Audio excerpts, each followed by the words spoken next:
Hello, listeners, and welcome to episode 172 of the Nigerian Football Weekly podcast. I'm your host, Oke, and I've got another bumper episode for your listening pleasure today. In this episode, I'll be talking on a number of topics, including the NFF being called out for mismanagement of funds. What is new? I'll be doing a Super Falcons update as they're prosecuting their WAFCON qualifier against Benin. Also talking on the Under 17 Women's World Cup. And in good news, the Nigerian team has finally made the CAF Champions League group stage. So we'll be touching on that for the first time since the 2018/19 season. And also the return of the Super Eagles Index, player review, star boy of the week, and the ones to watch. So without any further ado, on the main interesting topics, firstly, I want to talk about NFF being called out. So over the week, content creator, the big bird Coachee, C_Mobike, made some interesting videos calling out the NFF for failing to show real progress in Nigerian football. He mentioned that the NFF has received around $10 million from the FIFA's Forward program over the years, but we can't see tangible results. This does not include the money that the federal government gives to the NFF, which we know is in the billions of naira. NFF responded saying the funds are project specific, meaning they can only be used for approved projects, not general spending. They also said the money is strictly audited and monitored by FIFA, CAF, and PricewaterhouseCoopers, a global auditing and consulting firm. According to the NFF, key FIFA funded projects include a players' hostel, not hostel for people that are multimillionaires, near the MKO Abiola Stadium in Abuja, which we saw the pitch that they played on in the charity match this weekend. I think it was Super Eagles All-Stars versus Barcelona All-Stars. You saw the state of that pitch. They said it was also used for the FIFA-assisted stadium in Benin, Kebbi, which was completed in 2023. Please, if you see a video of that, if you see a picture of this stadium that they say they've completed with maybe one tiny stand and no infrastructure around it, you see where this money has been going. But of course, no public audit reports or completion timelines have been released, and it makes you worry about transparency. Look, there's been no visible growth in grassroots football or talent development in Nigerian football. If everything is really audited and transparent, then show us proof.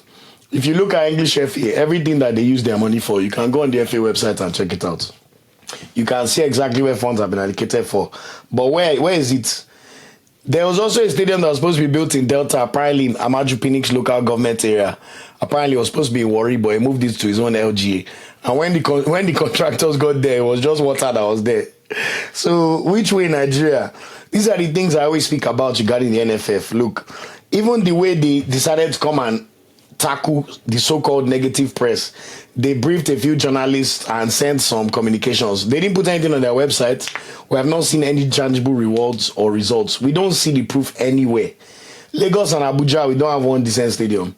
Even the Uyo Stadium, as Mobike mentioned, when you see the kind of training facilities the players are using or how they have to carry their own mats, you cannot tell me that this money has been used appropriately. It's just not true. We're not stupid. You know, and these are the things we keep coming out. Look at Cape Verde. You can see the workings of their federation from when they started with Bobito, and now they're about to go to the World Cup. You can see it. Morocco, Senegal, the North African teams, the pillars that we should be looking to learn from. Look at their stadium. Look at their facilities. Even Ivory Coast, look at after they hosted AFCON. Look at how they've progressed since they won the tournament. You can see the workings of the FA. You can see the progress. Nigeria, our league, our grassroots development. On the Under 17 World Cup is about to kick off very soon. There are 10 slots for African teams. Nigeria is not one of them. 10. And Nigeria did not make it. It does not even make sense. You know, so when we keep talking about these things, it's not as if we want to be harsh, but we must demand better accountability from people in power and governance, because we're not seeing it. Thank God for Super Eagles and Super Falcons, who keep our head above water by showing us small progress. We went to the final of AFCON. Yes, we live to fight another day for World Cup qualifiers. Our women's team are champions of AFCON, and they always progress to the World Cup and Olympics. You know, but when you look at everything below that glass house, after our senior national team, you have to say that we're not progressing in the way we should be progressing at all. You know, as I said in last week's episode, when you look at Morocco, you can see the development. Look at their under-20 team. They have a lot of players already ready and primed to be moved up to the senior national team of Morocco. But where's our own? I don't think it is. You're asking for too much to say there should be one good FIFA standard stadium in Lagos or Abuja. In your biggest so-called city in the whole of Africa, we don't have one good stadium. It does not make sense now. And Gusar and Co keep coming out with all this waffle, telling us that the funds are appropriated and being used for it. But where is the tangible evidence?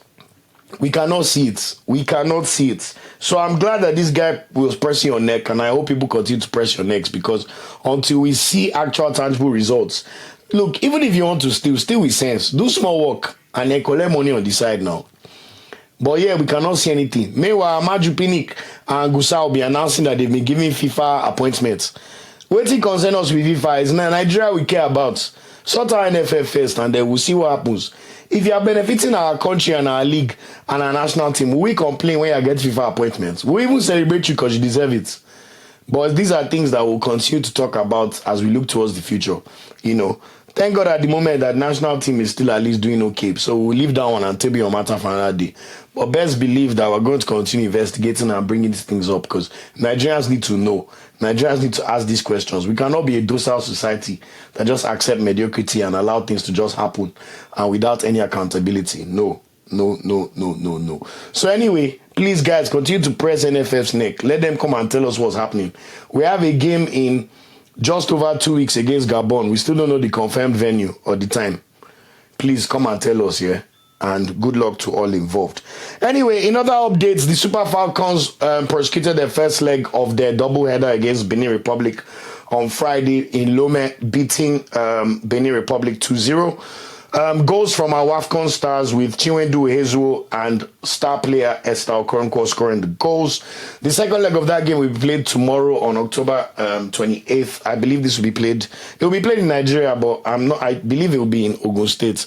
But correct me if I'm wrong, guys. But once we win that game, we should be qualifying to the women's AFCON, which is a very important achievement. And of course, it will be played in March next year. While hopefully the men will be playing the Intercontinental Playoffs, and women will be playing WAFCON in March. So it's very, very important. And also, like I said, the top 4 teams in this next WAFCON, which will be hosted in Morocco, will qualify for the Women's World Cup in 2027 in Brazil. So very, very important, but good to see that the team are on track for that.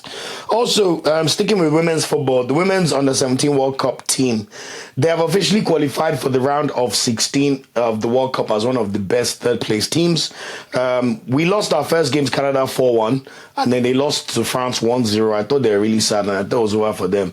But thankfully, the team were able to beat Samoa 4-0, which meant that based on our goal difference, which was superior to a lot of other teams, we were able to pick up one of the 4 spots as one of the best third-place teams. So what does this now mean? Our Flamingos team will also be in action tomorrow. They play 8 p.m. against Italy. So that's going to be a very, very tricky game. But look, we stand to fight another day. And good luck to the girls. And hopefully they can put up yet a much better performance than they showed against France and Canada. Look, Samoa Minos, they were always going to beat Samoa. Samoa is a rugby team, rugby nation. So let's see what they can do against better opposition against Italy, and we wish them all the best. Also, CAF Awards, they've announced nominees for the men's last week. Just to touch on the Nigerian players that have been nominated, Victor Osimhen has been nominated as one of the players of the year for this season, based on his contributions for Galatasaray last year, scoring 39 goals, winning the Turkish double, both in the league and cup, and of course his contributions for the national team in terms of our qualifiers. Also, Star Nobali is a contender for goalkeeper of the year, and we wish them all the best. Look, I would say Mohamed Salah and Achraf Hakimi are probably the favorites for the men's award. Osimhen should probably come third based on his, if he got that same double, but it was for a top 5 league, then you could say he could be on par with Mo Salah, because he did a lot of great work, But of course, we know what Mo Salah did in the Premier League last season. As for Hakimi, I think he should be the winner, because he won the treble, won every competition for PSG, Champions League, was dominant, was the best right back, if not the best defender in the Champions League. I've also seen his exploits for Morocco. So personally, I think Achraf Hakimi deserves it based on performance last season. But I don't think Mohamed Salah is too far off that if he's given the award, it would be a travesty, so to speak. So either of those two are probably the likely winners. Now, CAF Champions League qualifiers, we've got some good news to report, but let me get the bad news out of the way. Remo Stars, the champions of Nigeria, lost 2-0 to Mamelodi Sundowns yesterday in the second leg of the CAF qualifying round, which meant that they've lost 7-1 on aggregate and are officially out of the Champions League. But in more positive news, Rivers United have broken the jinx. Look, when we complain about bad things, we must also celebrate greatness. Rivers United under Finidi George have become the first Nigerian club side to qualify for the CAF Champions League group stage since the 2018-2019 season. Just to let you know how long ago that was 7 seasons ago. And that was when Liverpool won the Champions League and when they beat Tottenham in the final 2-0. That's how long ago this was. So this is very, very, very, very amazing and a great achievement. Look, Finidi George may not do the best. We know what he did for the national team was not good. But this is someone that won a league title in the MPFL a few seasons ago and now has done the impossible by qualifying a Nigerian team to the CAF Champions League group stage. We played against the Mozambique team, Black Bulls, and managed to beat them 3-1 on home soil, which meant that we beat them 3-2 on aggregate. So this is very, very, very, very amazing for Nigeria. You know, almost, you could say, I mean, 7 is closer to 10 than 5. So almost a decade, you know, which is crazy to even think about. But so as much as I don't like what Finidi did for the Super Eagles, we must also celebrate and praise him for what an amazing achievement he's been able to do for Rivers United. And we wish them all the success in the CAF Champions League. And we'll, of course, be bringing updates on how they perform. So look out for that. Now, in terms of the past week that have happened, what do we look like in terms of standout performance and the Super Eagles Index? You know, we have 2 more rounds of football to come in terms of club sides. This week coming November 1st and November 8th. And then everybody will break for international break, which means the Nigerian national team squad should be released, I would say, in 10 days' time, give or take. Let's just put that kind of break. So who's looking like they could make the Super Eagles squad, or who's really performing well to maintain their spot? So Super Eagles Index for this week, who's hot? I mean, we have to start with our most important player, Victor Osimhen. He scored 2 goals in the Champions League literally on Wednesday against Bodo Glimt. Fantastic goals. If you see the way he pressed the goalkeeper and their defenders, he literally forced them into 2 mistakes and profited and scored 2 goals from them. Even the 3rd goal that Galatasaray scored, it was Osimhen's press and he stole the ball off the defender, laid the ball off to his teammate, who played the shot on goal and then managed to score the rebound. So when you just talk about exceptional performances, he now has 3 goals in 2 Champions League matches so far, and Galatasaray have won both of their games when Osimhen has played in the Champions League. Their first game against Frankfurt, which they lost 5-1, Osimhen did not play and they got thrashed. So it lets you know how important this man is. He also scored a goal over the weekend as Galatasaray beat Gotsepe 3-1. Fantastic goal again. Yet again, he made the goal out of nothing by pressing the defense and the goalkeeper. Stole the ball, dribbled the goalkeeper and put the ball into the net. Even the 3rd goal that Galatasaray scored, it was Osimhen's walking. You know, from his shots, he first headed the ball and then Icardi managed to score the rebound. So when you talk about all-action midfielder, I mean, all-action striker, best player that's doing everything he can for club and country to get to the objectives that they have for the season, nobody is doing more than Victor Osimhen, in my humble opinion. I mean, that's now 6 goals in his last, 3 games for club and country, basically. Like, this is unheard of stuff. We have a superstar in this player, so please stop taking him for granted. I always tell you. He's now just 8 goals behind Rashidi Yekini and looks on course to smash that record. You know, it could even happen at AFCON, depending on how many goals he manages to score and how many he manages to score in the playoff games that we're going to play in November against Gabon and then hopefully against DR Congo or Cameroon. So please stop doubting this our superstar. Ultimately, without any shadow of a doubt, he is hot and the hottest striker we have, hottest player we have, and we know he will be in the squad for the November games and AFCON as long as he stays fit. He's the number 1 player in our squad list. I just listened to an excellent interview Eric Shell did with Shego Odegbami, shout out to our legends, where he was talking about even the captaincy group and mentioning that Chustekog, Ferdinand Didi, Moses Simon and Victor Osimhen are his own captaincy group and people that he consults for any questions or things he wants to relate to the players initially about the Super Eagles. So, like I said, Osimhen should be the next captain, but it's already good to hear even Eric Shell mention his importance to the national team. So, no qualms there, and really good to hear from Eric Shell as well about who he's been watching and favoring. Now, another player who I think needs to be on the radar of Eric Shell or even needs to be called up for the next World Cup qualifiers is Ebenezer Akinsanmiro of Pisa. He's currently on loan from Inter Milan. He's on a season-long loan. Pisa have an option to buy, and Pisa over the weekend drew 2-2 against AC Milan. Akinsanmiro assisted the second goal for Pisa with a fantastic lobbed through ball, which went to Mbala Unzola, who's an Angolan striker who slotted the ball in just before 90th minute. We even thought they would win the game, but unfortunately AC Milan found an equalizer in stoppage time. But anyway, if you don't know this guy, please, I'm begging you, follow Ebenezer Akinsanmiro. Don't say we not tell you now. This is a player that is already showing enough workings to be in the national team. You know, a few weeks ago, he was in man of the match in one of their games as well. So he's definitely taken to Serie like a duck to water now that he's getting games and playing 90 minutes regularly. He never gets substituted. He plays every match and has been playing really, really well, especially in the last few weeks. So this is a player that we really, especially when you look at the profile he has, midfield is a place that we can do with a few more players, and he can also play as a box-to-box and also play as a defensive midfielder. You know, pretty good through the lines as well. So this is a player that we should be looking to bet into the national team as soon as possible, in my humble opinion. And I would love to see him called up for the November qualifiers. So let's see how that goes. But Ebenezer Akinsanmiro is definitely one to definitely watch. Also, a player who's looking hot ahead of the World Cup qualifiers is Chidozie Awaziem. He played the full game on Friday night as Nantes went away to Osayi-Samuel's Paris FC side and beat them 2-1. He was named man of the match for this game as well. Initially, I thought he was unlucky to have missed out on the Super Eagles squad selection for October in our games against Lesotho and Benin.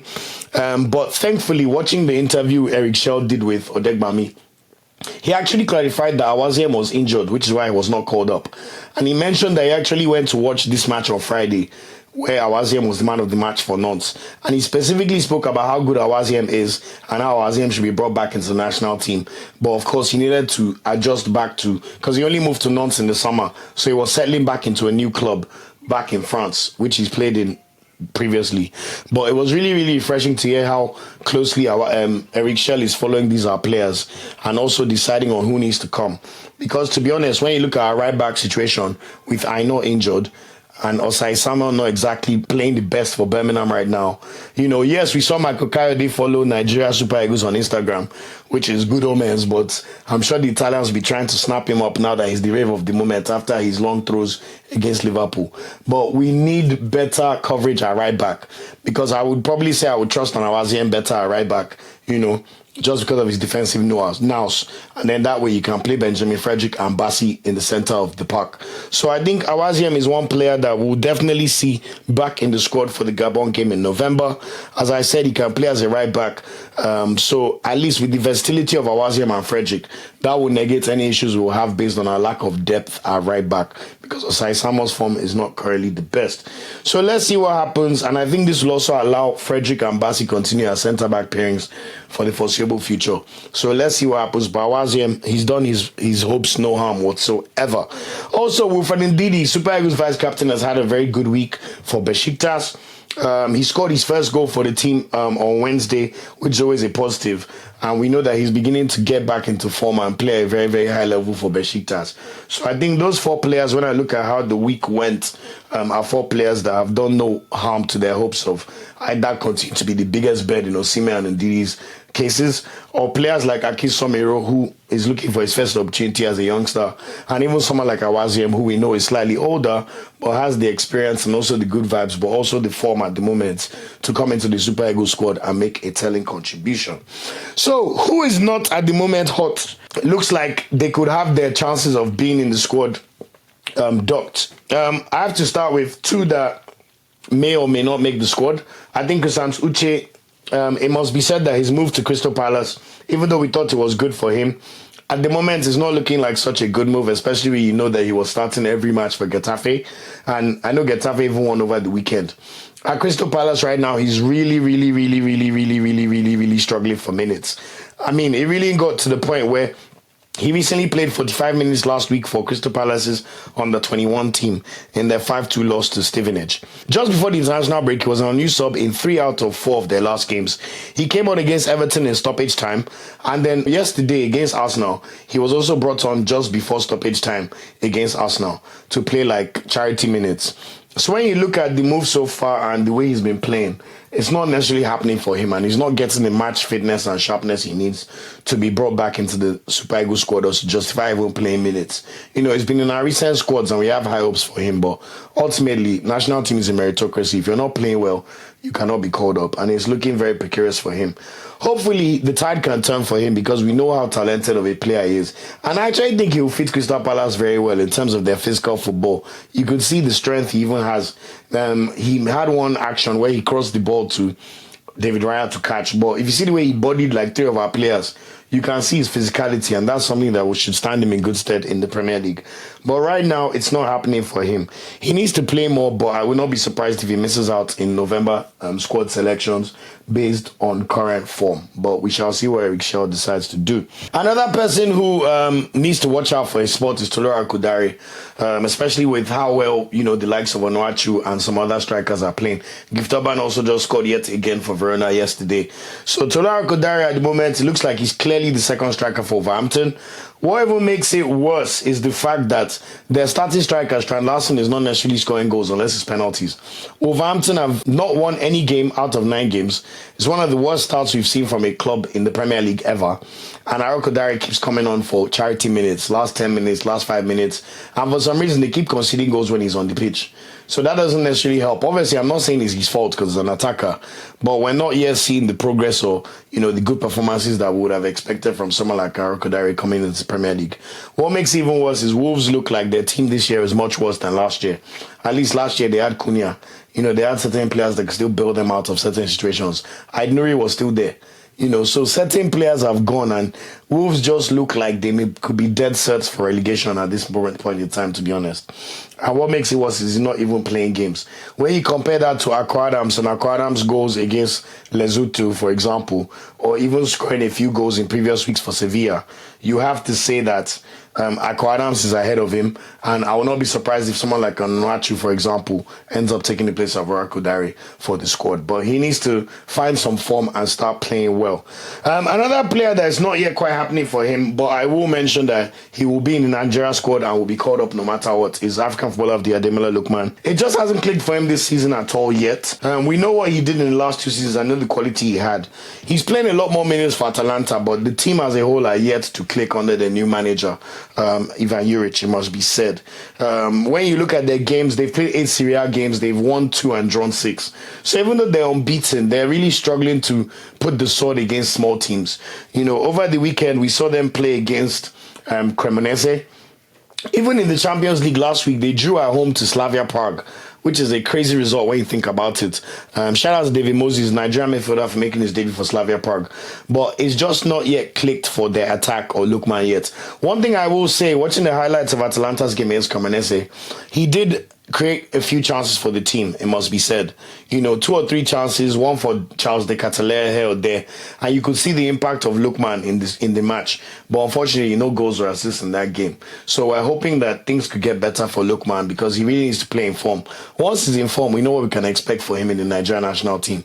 But at the moment, his season has just not yet ignited. So that's one to watch at the moment. So those are a few players I just wanted to call out in terms of the Super Eagles index of what we've seen so far.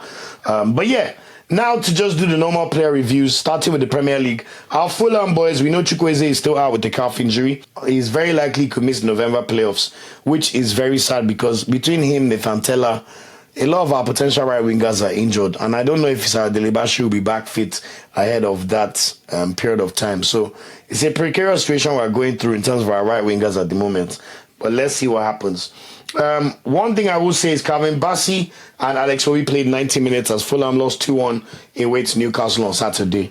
Now, we praise our players when they do well, but I must say this was a very, very bad game by Calvin Bassey, man. Like the first goal by Jacob Murphy was a Bassey error. He just misjudged the flight of the ball, and Jacob Murphy just beat him for pace and put the ball in the back of the net. Even the second goal that Newcastle scored, Bruno Guimaraes, it was also an error by Bassey that led to that. So hopefully, he can cut out these mistakes because I know they're few and far between, but it must be said that he looked really exposed on Saturday in that match against Newcastle. But anyway, next up for the Fulham boys, forgive me, Alex Iwobi also played 90 minutes in that game, and we must commend him for now making his 300th Premier League appearance. What an amazing achievement, the first Nigerian player ever to do that, surpassing Shola Ameobi's 299 appearance total. So it speaks to the longevity of the player, and it's an incredible achievement for Alex Iwobi. So keep shining and soaring. And I loved in the interview how much Eric Shell spoke about how important Alex Iwobi is to the national team. So shout out to Iwobi. Next up for them, though, they play in the Carabao Cup tomorrow. They play WAFCON Wanderers. Nigerian player Fred Oyedima scored in the last game for WAFCON, by the way. Was it Wickham Wanderers? I think it's Wickham. Sorry, forgive me. So that's 8:45 p.m. Nigeria time. And then in the weekend on Saturday, we'll see Fulham host Wolverhampton at home on Saturday. Fulham has not been a great season for them. They're one of the bottom 6 teams. So they'll be looking to really press home that advantage and beat Wolverhampton at home on Saturday. As for the Brentford boys, Frank Onyeka's team beat Liverpool 3-2 on Saturday. That's where we saw the amazing exploits of Michael Kayode. Onyeka did come on in stoppage time to see the game out, so charity minutes here or there. But more importantly, we saw Michael Kayode have a fantastic game. He's able to play for Nigeria, even though he has represented Italy at junior levels, but not yet for the senior team. Also, as I said earlier, I checked his Instagram. He's following Nigeria Super Eagles.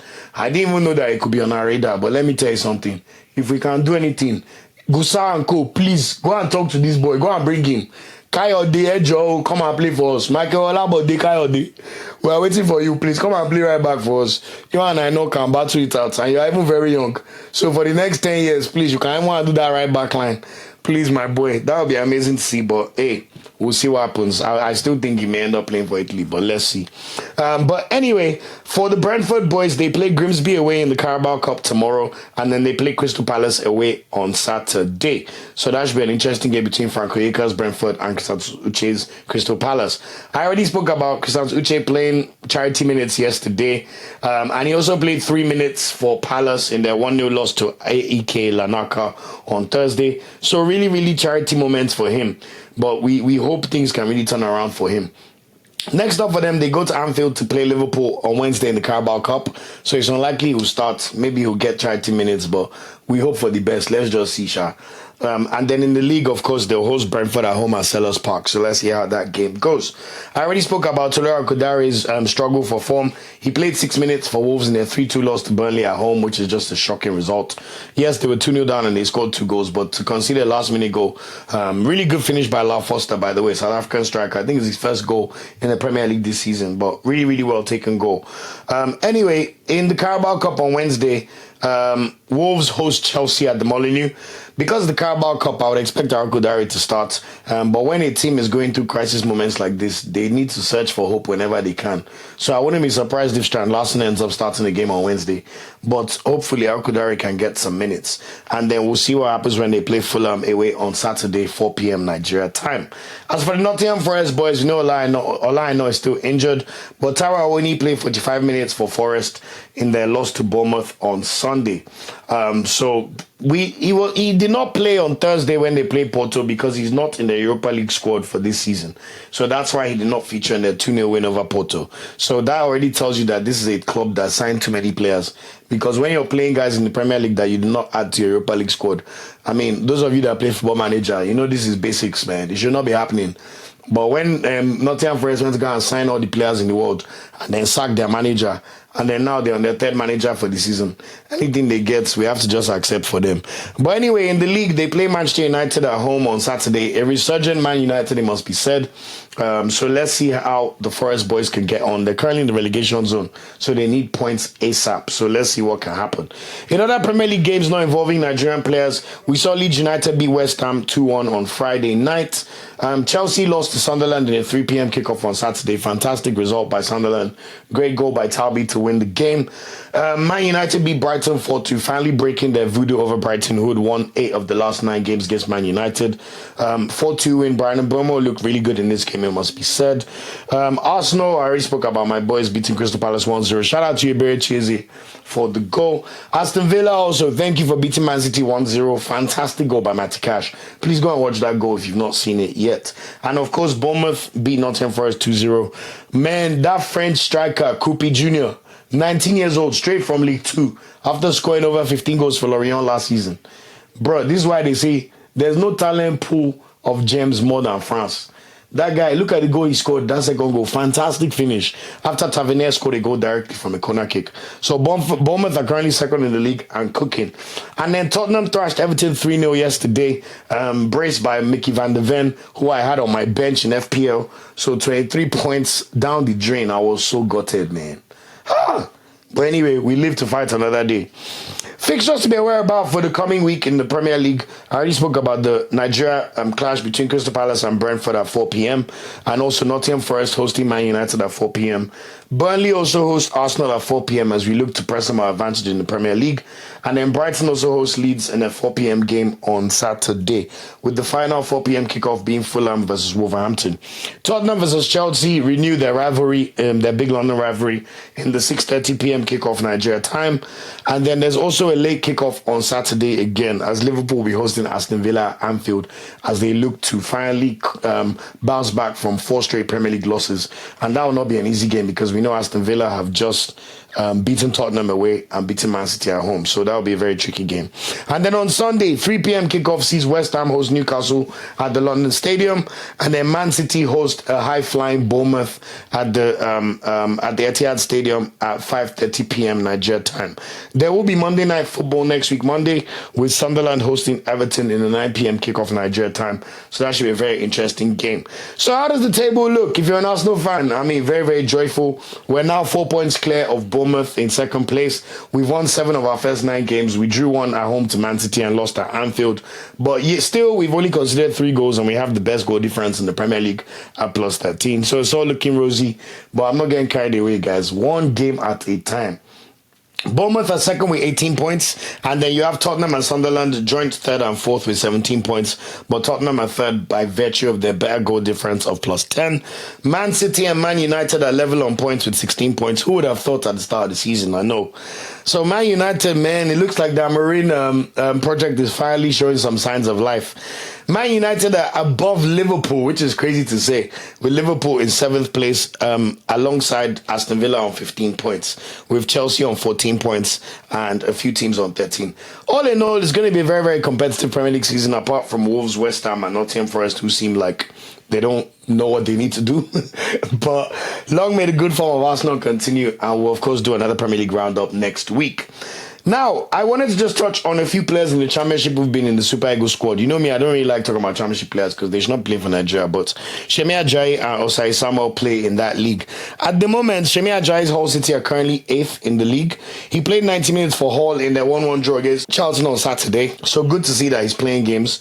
Next up for them, they play Norwich away on Saturday, so watch this space. As for Osayi-Samuel, apart from moving from Fenerbahce to Birmingham splashed out all this money to try and qualify for the Premier League, but it's getting worse for them.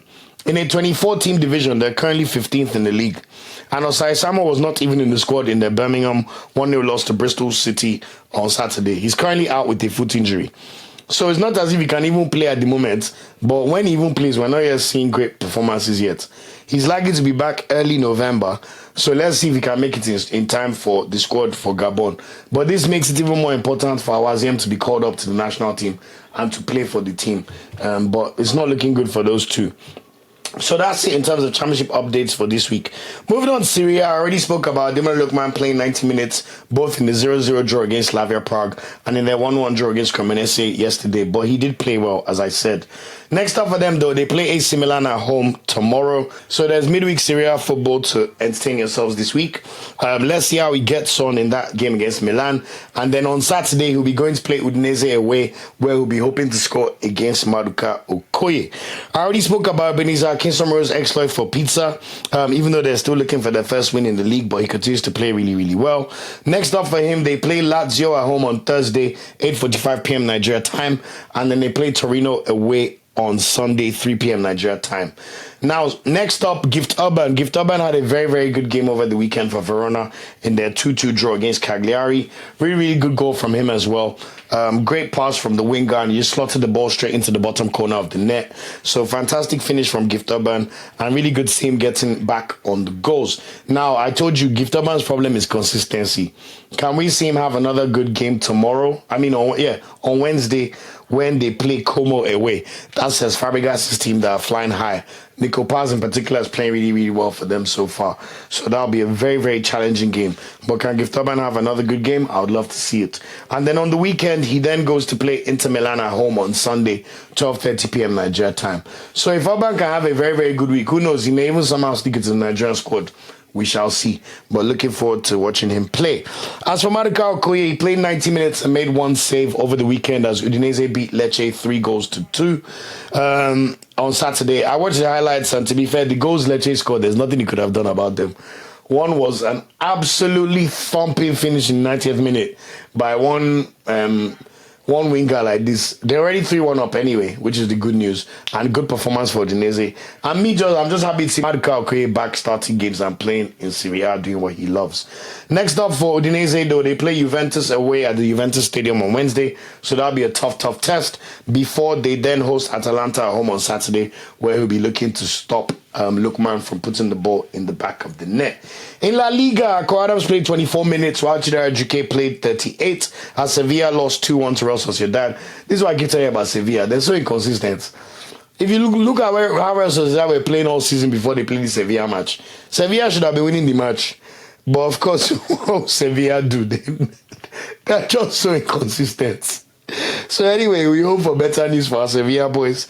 They've got Copa del Rey action tomorrow as they play Toledo away. So hopefully Ejuke can start this game.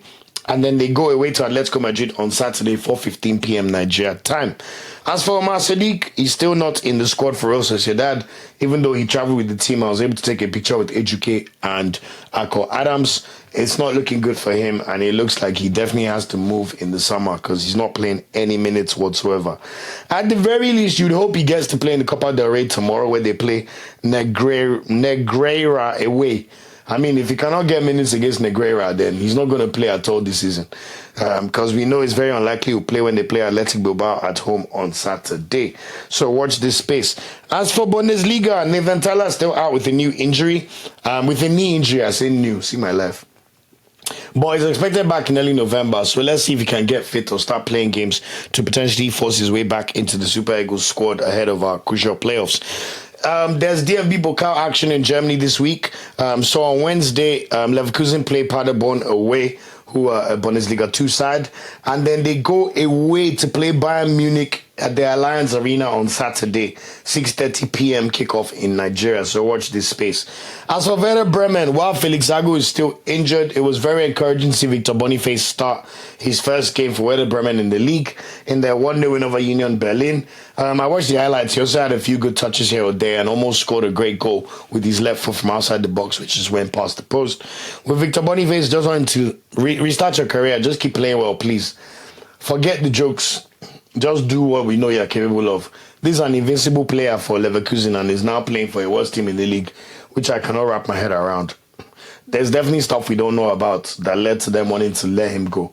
But just keep performing and we'll see what happens. Next up for Werder Bremen, they play Mainz away on Saturday. So let's see how Boniface gets on in that game. Kevin Akpoguma, on the other hand, remains a bench option for Hoffenheim. They beat Heidenheim 3-1 on Saturday. Let's see if he gets some minutes when they play St. Pauli away in the DFB Pokal tomorrow. And then they play Wolfsburg away on Sunday, where he's unlikely to feature. Jonathan Arriga, on the other hand, was also on the bench for Hamburg. He moved there to play games, but they lost 1-0 to Wolfsburg on Saturday. We know he'd been carrying an injury, so maybe the manager is just trying to nurse him back into full fitness. But there's also a world where he's just going to be a bench option going forward. So we'll see what happens in the game tomorrow against Heidenheim away. Let's see if he plays some minutes. And also if he plays some minutes when they play Cologne away on Sunday.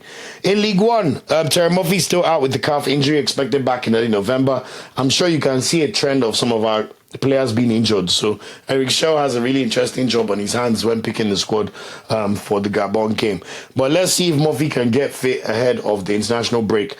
I think it'll be too soon for him to play against Lille at home on Wednesday. But let's see if he's able to make the game for PSG away at the Parc des Princes on Saturday, 5 p.m. Nigeria time.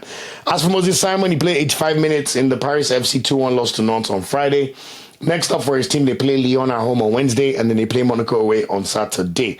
I already spoke about Wazim's exploits in that game against Paris FC. His exploits leading to a man of the match performance. And I also mentioned that Eric Shaw was talking about that performance from his interview with Shego Odegbami. Check it out if you've not seen it. So the good news is we just want Wazim to continue the good form. His team plays Monaco at home on Wednesday, so let's see if Nantes can play well. 9:05 p.m. kickoff time, and then they play Metz at home on Sunday, 5:15 p.m. time. So Awaziem, keep up the good work. As for Hamza Ojediran, he was not in the squad for Lens, but Lens won their match 2-1. I think it was Strasbourg they beat 2-1. But unfortunately, Ojediran was not in the squad, so I don't really know what's happening. It looks like the manager does not necessarily favor him, but when a team is doing this well and they're looking like they could even challenge for the Champions League, you want your Nigerian player to be making a valuable contribution to the team. So hopefully he can find his way and bounce back into the good books of the coach. As for George Ledikena, he was on the bench for Monaco's 0-0 draw against Tottenham in the Champions League on Wednesday. He then played 30 minutes and a 1-0 win over Toulouse on Saturday. Let's see if he starts or plays more significant minutes when they play Nantes away on Wednesday, and then Monaco host Paris FC at home on Saturday, 7 p.m. Nigeria time. In the Portuguese league, Zedu Sanusi played 14 minutes for Porto in their 2-0 loss to Nottingham Forest on Thursday. And then they play later tonight on Monday against Moreirense. So hopefully we can see Zedu Sanusi back in the starting lineup. And my word, do we need him back in the national team. Thank God he played in the last round of games. But when you look at the form of some of our other left backs or who's injured, you have to say that it is a very, very good positive that Zedu Sanusi is back in the good books of his manager. So let's see if he plays or starts tonight. And then they play Braga at home on Sunday, 9:30 p.m. Nigeria time. So let's see how it goes. Onyeka, remember, is still out with the hamstring injury, so we hope he comes back to fitness because we definitely need Onyeka for those games against Gabon. But in the Belgian league, Benjamin Frederick played 90 minutes here again for FC Videnda in their 1-1 draw against Westerlo on Saturday. He will be in action in the Belgian Cup tomorrow as FC Videnda play Olympique de Charleroi on Tuesday, 8:30 p.m. Nigeria time. And then they have one of the standard tests waiting for them this weekend as they go away to play Club Brugge on Saturday, 6:15 p.m. Nigeria time. So that'll be a big test for Benjamin Frederick. And we already know that this is a player that always seems to swim when thrown into the deep end of challenges. So we just wish him well and let him continue to start games on a regular basis for that team. Hirasor played 7 minutes for Genk in a 0-0 draw against Real Betis in the Europa League. And then he started and played 71 minutes as Genk drew 1-1 against RAL La Louvain on Sunday. They remain 8th in the league, so it's not been the best season for Genk, but they'll be looking to improve on their performances as they go forward. They also have a Belgian Cup game tomorrow where they play RWDM Brussels, and then they play Westerlo away on Sunday. In the Turkish league, I already spoke about Victor Osimhen's exploits in the Champions League, scoring 2 goals against Bodo Glimt in their 3-1 win in the Champions League. And then he also scored a goal and was a menace all throughout as Galatasaray beat third in the table Göztepe 3-1. It was a very important win in the top of the table clash. As for next up for Osimhen, they played Trabzonspor. His team plays Trabzonspor at home on Saturday. So Osimhen versus Onuachu. Race for the golden boots. Let's have it. Let's be having it. So look forward to that game. Now, speaking of Onuachu, he played 90 minutes ago, a yellow card, as Trabzonspor beat Eyüpspor 2-0 on Saturday. So they look like they will be Galatasaray's nearest challengers for the Turkish league title this season based on current form. We know he was also awarded a picture for getting the September goal of the month in Turkey. So shout out to Onuachu and may the exploits continue. Now, as for Anthony Dennis at Göztepe, as a result of losing 3-1 to Galatasaray, have dropped from 3rd to 6th in the league. But the good news is Anthony Dennis continues to start games and played fairly well in the match. Next up for him, they played Jen Claire Birligi at home on Sunday. That's a Tebo's team. Tebo's injured anyway. So watch this space. And then Besiktas, on the other hand, Wilfred Ndidi, like I said, scored for Besiktas in their 2-0 win over Konyaspor and over the midweek. And then he played 90 minutes in a 1-1 draw against Kashimpasa on Sunday. But Besiktas need to start beating the Minnows ASAP because they're 4th in the league. Next up for them, they play Fenerbahce at home on Sunday in another Istanbul derby. So that should be a great, great cracking game to watch. And we wish them all the best. Now in the Czech league, Igor Ugbo was not in the squad. As you know, he's still recovering from an injury. But David Moses, central midfielder, started and played in the Champions League for Slavia Prague. 68 minutes in their 0-0 draw against Atalanta on Wednesday. So really, really amazing to see. This is another player we should be looking at too. He's playing Champions League football, NFF. Don't say you're not aware. I know Eric Schell is aware because Eric Schell in his interview mentioned that they are tracking over 500 Nigerian players all over the world. And there's over 80 players in the pool that he's tracking on any given weekend. You know, and this is Europe. So I know he's aware. But NFF, are you aware also? So well done to David Moses for good performances in the games against Atalanta. And he also started as they drew 0-0 against Sigma Olomoik on Sunday. Next up for him, they play FC Zlin away on Wednesday in the Czech Cup, and then they play Banik Ostrava at home in the weekend in the league. Also, we hope Igbo gets back to fitness sooner rather than later, because he's missing out on crucial Champions League appearances. And also, after being drafted into the squad for the Unity Cup and the Russia game, his injury is already looking like it's putting paid to his hopes of becoming a Super Eagles regular. Because in my opinion, Igbo should be getting called up ahead of Semi Ajayi. I would have said Igbo should be the fourth centre-back being called up. But when you look at the way Awaziem's playing, for example, there's a world where Awaziem will be the fourth centre-back for now. But with our lack of right-back at the moment, you can see a world where they will call up Osayi and Awaziem as right-backs. And then we already know that Frederick, Bassey and Ekong will be called up. But then you then call up either an Igbo or a Semi Ajayi as your fourth choice centre-back. And then you call up your usual Onyemachi and Zedu Sanusi. So let's see what the manager will do. But we wish them all the best. As for Rafael Durosimi for Victoria Pilsen, he played 90 minutes in the Europa League as they beat Roma 2-1 on Thursday. He then played 45 minutes in their 0-0 draw against Banik Ostrava on Sunday. Next up for his Victoria Pilsen side, they play FC Novsadi away in the Czech Cup, 2 p.m. Nigeria time on Wednesday, and then they play Teplice away on Sunday, 6:30 p.m. Nigeria time. Finally, in the Czech League, Emmanuel Uchina was on the bench for Sparta Prague in a 1-0 loss to Rijeka on Thursday in the Europa League. Next up for them, they play Bohemians 1905 at home on Tuesday tomorrow in the league. It was supposed to be played on Sunday, but it's been moved to Tuesday. And then we'll see what happens to the Czech Republic game on Wednesday, because that's likely to be postponed. Sorry, their Czech Cup game. And then we'll see him back in action against Karvina away on Sunday. In the Greek league, we did see Onyemachi come on to play 37 minutes as Olympiacos got thrashed 6-1 by Barcelona. It was so funny seeing him trying to defend Yamal and co, man. It was a serious thrashing, man. And I always say Onyemachi is better going forward than defending, and you can see why. But anyway, the good news is he ended up playing 90 minutes over the weekend as Olympiacos beat their rivals AEK Athens 2-0 on Sunday. So they remain second in the league. There's also Greek Cup action on Wednesday as they play NFC Volos and they play Aris Thessaloniki at home on Saturday, 7 p.m. time. Serie remains injured for Panathinaikos. But I did think it was interesting news to mention that Rafa Benitez has been appointed as the Panathinaikos manager. So he'll be managing Serie. In Scotland, Kelechi Iheanacho played 4 minutes and came off with a hamstring injury as Celtic beat Stormgrass 2-1 in the Europa League. He was obviously then missing over the weekend as Celtic lost 3-1 to Hearts, which means that they're now 8 points behind Hearts in second place in the league that they usually dominate all the time. So I wish Kelechi a speedy recovery, and sad to see that he got an injury while he was getting back to top form for Celtic. In the Swiss League, Filippo Telle played 61 minutes as Basel lost 2-1 to Lyon on Thursday in the Europa League. And then it got worse for Basel over the weekend as they lost 5-1 to FC Lausanne on Sunday. Really, really bad week for Basel. They need to dust themselves up and go again. Next up for them, they play FC Zurich at home on Wednesday, and then they play Young Boys away on Sunday, 4:30 p.m. time. And finally, in South Africa, Stanley Nwabali was not in action over the weekend for Chippa United. But I must mention that Chippa United are currently bottom of the league after 10 games played. So Chippa United, please help our goalkeeper now. This is not nice. Next up for them, though, they play Amazulu FC at home on Saturday. So let's see if Nwabali plays that game. So that's it in terms of reviews for the week. Star Boy of the Week. Now, bronze medal this week, I'm going to give it to Gift Urban for a fantastic performance for Verona in their 2-2 draw against Cagliari and for scoring his second league goal of the season. Fantastic finish by Gift Urban. He also had a few other chances on target, which the goalkeeper made some decent saves from him. But really, this is a player that I think we all know how big his potential is, but we need that consistency. But when he does good work, we have to rightfully praise him for the good deeds. So shout out to you, Gift Urban, for scoring yet again for Verona.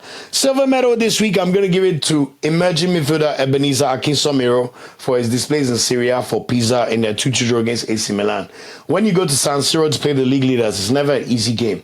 And then to put in such a midfield performance and also get an assist and be on the cusp of beating the league leaders on their home turf as newly promoted side, that is amazing. So if not for the late Milan equalizer, they would have won the game. But he continues to play really well and showed that he deserves to play in both the Serie for better teams and can also make a telling contribution to the national team of Nigeria.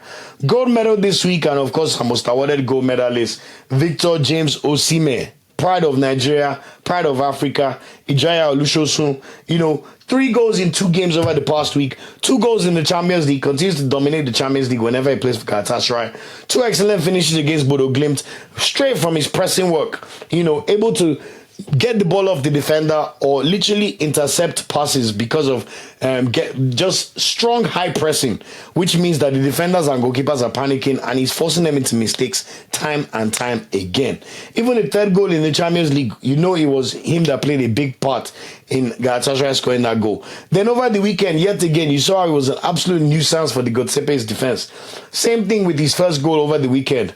He stole the ball again from high pressing, dribbled the goalkeeper, put the ball into the net, and still played a very, very big part in the 3rd goal scored by Galatasaray. And he had at least 3 or 4 chances that were just unlucky, just from good goalkeeper saves or the ball just missing the post here or there. So just a fantastic performance from our most important player, our superstar. Thank you so much for all you do for Nigeria and putting us on the map. It's so funny seeing all the journalists talk about how Osimhen did not end up in the Premier League now. When we're telling you, they made it seem like, we're being biased and we're just trying to defend our player. Now you realize that talent, yatosi talent. Quality is quality, no matter what and how you slice the bread. And Osimhen is definitely one of the best strikers in the world and should be treated accordingly so. So, Victor Osimhen, you are the star boy of the week. Thank you for your 6 goals in your last 3 starts for club and country. We are loyal and we are very, very grateful. Thank you for that. Now, to round up the podcast with the ones to watch, we're doing this on Monday. So tomorrow, remember, Atalanta's Ademola Lookman is in action at home against AC Milan, 8:45 p.m. Nigeria time. We'll then see Wycombe Wanderers play Fulham at home. Iwobi and Bassey will be in action in that game, 8:45 p.m. Nigeria time. Frank Onyeka's team also in Carabao Cup action, going away to play Grimsby Town, 8:45 p.m. Nigeria time. On Wednesday, we'll see Maduka Okoye go to the Alliance Stadium to play Juventus away, so look out for that game, 6:30 p.m. Nigeria time. Gift Urban's Verona go away to play as Fabregas's Como team as he looks to maintain his good form from the weekend. That's also a 6:30 p.m. Nigeria time kickoff. There's also Carabao Cup action for Uche's Crystal Palace as they go away to Anfield to play Liverpool. That will be 8:45 p.m. Nigeria time kickoff. Arokodare's Wolverhampton host Chelsea in a Carabao Cup game, 8:45 p.m. too. We're hoping Arokodare can start this game or at least get substantial minutes. And then finally, for midweeks, Wednesday, we'll see Chidozie Awaziem's Nantes host Kena's Monaco, 9:05 p.m. Nigeria time. On Thursday, Ebenezer Akinsanmiro's Pizza will then host Lazio at home, 8:45 p.m. Nigeria time. And then over the weekend, we've got a bunch of games, including Nigerian players playing against each other. Maduka Okoye's Udinese hosts Ademola Lookman's Atalanta, 3 p.m. Nigeria time. Fulham's Alex Iwobi and Calvin Bassey, hopefully maybe Chukwueze may be back, will then host Wolverhampton's Arokodare at Craven Cottage, 4 p.m. Nigeria time. We will then see Uche's Crystal Palace go up against Frank Onyeka's Brentford, also 4 p.m. Nigeria time. And then in La Liga, we'll see Akwa Adams and Chida Ejuke's Sevilla go away to play Diego Simeone's Atletico Madrid at 4:30 p.m. Now in Turkey, 6 p.m. on Saturday is the battle of the superstar strikers going for the Golden Boots. Victor Osimhen's Galatasaray, first in the league, hosts second-placed Trabzonspor, who've got Ponomachu bagging in all the goals, and he's the current top goal scorer in the league. So that should be a very, very tasty game to watch between both of our Nigerian players. Bayern Munich will be hosting Nathan Tella's Leverkusen, so we'll see Tella play if he's fit in that game, 6:30 p.m. And then George Kena's Monaco will be playing Paris FC, 7 p.m. Nigeria time. On Sunday, Gift Urban's Verona then hosts Inter Milan. That should be a very, very good test for him. 12:30 p.m. Nigeria time kickoff. And then we'll see Ebenezer Akinsanmiro's Pisa go away to play Torino and 3 p.m. Nigeria time kickoff. And then finally, Taiwo Awoniyi's Nottingham Forest will be in action at home against Manchester United, 4 p.m. Nigeria time, as Ruben Amorim's team continue their resurgence, or would hope to continue their resurgence higher as they go towards the top of the table. So that's it for this episode of the podcast. Thanks again for listening to Rocking With Me and listening to all the content. Remember, we're Nigeria Football Weekly on all social media channels except Twitter. We're at NFWPOD. Thanks to everybody who's liked, shared, or subscribed watched any video on the platform, any comments, shorts, videos, anything, both the good and bad comments, I try to be as responsible as possible and make sure that we engage with an audience we do not take for granted. So I want to say a big thank you. Enjoy all the football. I want to thank you for all the subscribers. We're now on the road to 7K subscribers. I think we'll soon hit 6,500 subscribers. So I want to say a big thank you to everybody. Just a quick note on next week's episode. I will be recording next week's episode on Tuesday morning, just because I have an engagement, which means I won't be able to do it on Monday. So please just look out that episode may drop a day later on Tuesday rather than on Monday, which we're trying to do by recording this now.